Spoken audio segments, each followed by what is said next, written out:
Bonjour, c'est Gilles sur boursicoté.com. Voici l'analyse technique du CAC 40 en intraday pour cette journée du mercredi 15 avril 2015.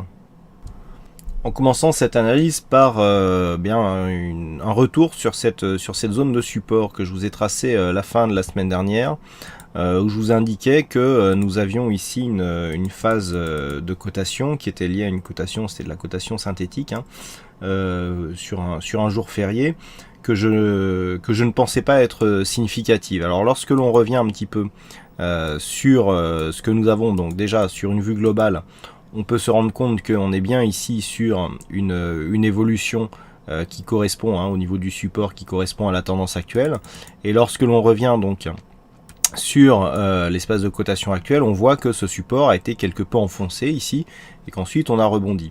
Donc d'un point de vue global, nous sommes dans cette configuration, à savoir une zone haussière qui est supportée par un support. On va réajuster cette zone de support pour qu'elle coïncide avec le troisième point de contact.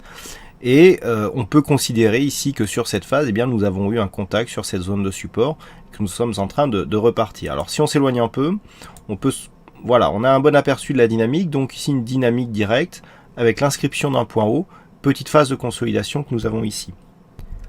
Jusque là c'est assez classique. Si on se rapproche, on a bien ici la formation donc de ce point haut, double contact, un double top ici qui marque, donc qui inclut une phase de baisse. On vient tester ici la zone de support et puis on remonte.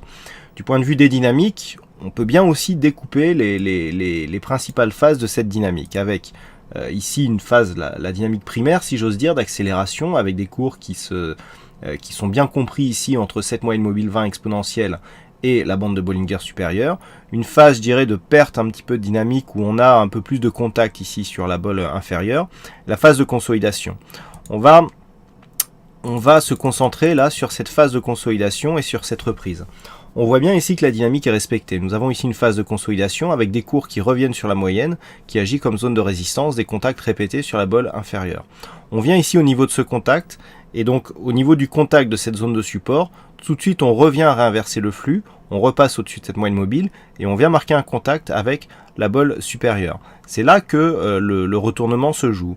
Suite à ce contact, donc à l'ouverture de ce matin, on vient ici marquer un contact sur la moyenne mobile 20 exponentielle. Alors attention, petite phase de volatilité ici, qui vient ici sur la bolle inférieure et qui remonte tout de suite. C'était difficile parce que ça pouvait représenter un signal d'invalidation de la dynamique.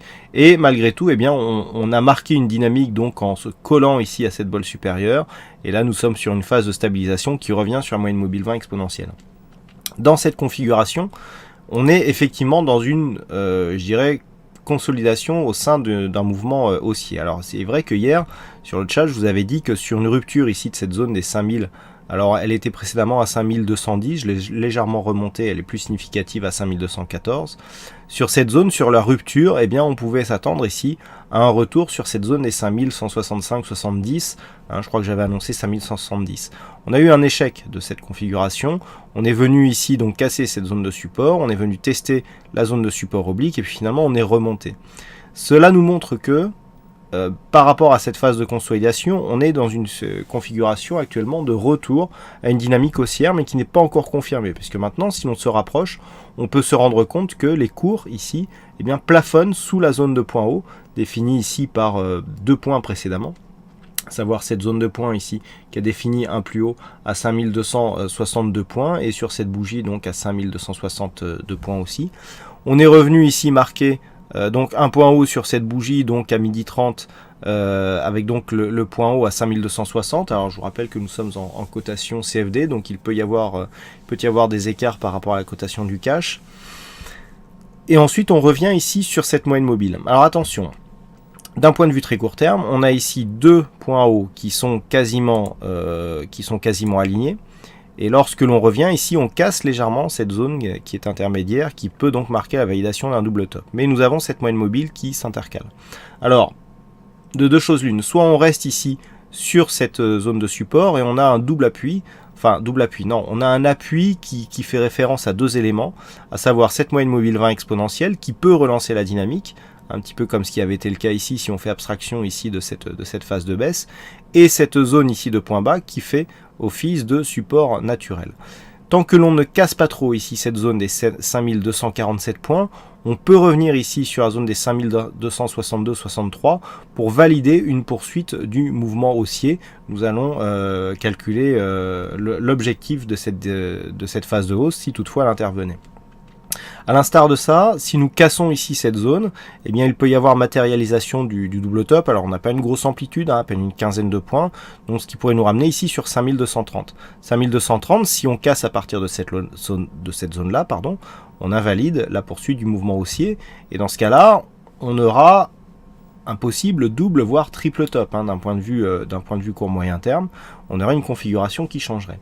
Maintenant, par rapport à la configuration et par rapport notamment aux indicateurs, il est encore un peu tôt pour savoir si nous allons avoir ici un retournement, mais il semblerait que l'on soit plutôt sur une poursuite du mouvement haussier, comme l'atteste cette bougie qui est en train de s'inscrire actuellement. Alors si c'est la phase haussière donc qui reprend le dessus, nous aurons donc une confirmation sur une rupture de cette zone de résistance. Et donc pour calculer l'objectif, eh bien on s'en remet toujours au retracement de Fibonacci que nous appliquons donc à la phase de consolidation.